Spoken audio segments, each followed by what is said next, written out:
ورزشکاران کشوری ما دستپروران فدراسیای карате دو جوندوکان و فدراسیای карате دو گودزیورو از جام جهان اوید با карate دو که در فدراسیای روسیه برگزار شد با 13 مدال طلا، 12 نقره، 7 برنجی و از مسابقه بین المللی اوید با карate دو که در جمهوری ازبکستان برگزار شد با 5 مدال طلا، 5 نقره و 12 برنجی به وطن برگشتند. این ورزشکاران را در مرکز ولایت سوخت، شهر خوجند مسئولین ساحه ورزش، سابقه‌داران و والدان ورزشکاران گرم و صمیمی پذیرایی کردند. گفته شد که محض نتیجه توجه و غمخوری‌های حکومت جمهوری تاجیکستان نسبت به ساحه ورزش است که امروز در سراسر کشور برای ساکنان از جمله نورسان و جوانان تمام شرایط‌ها مهیا گردیده است که آنها با ورزش مشغول گردیده طرز حیات سالم را انتخاب نمایند و پرچم کشوری عزیزمان را در عرصه جهانی بالا بردارند. در شهر تاشکند جمهوری ازبکستان مسابقه بین‌المللی اوید به карате دو جام عظمت‌کریم برگزار گردید که در این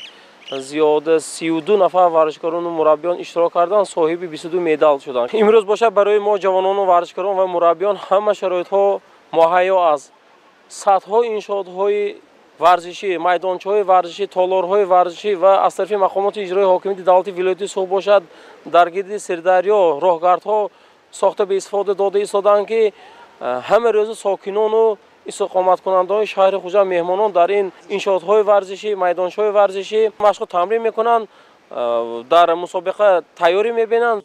مورد به ذکر است که امروز در شهر و ناحیه‌های ولایت سوخت کودکان و نورسان به نمود карate دو شوق و هوس زیاد دارند و آنها منتظم در تالارهای ورزشی مربیان پرتجربه این نمود ورزش را تمرین می‌دهند. کودکان و نورسانی که منتظم به ورزش مشغول می‌گردند سالم و بردم به وای رسیده آینده برای خلق و وطن خدمت شایسته خواهند کرد.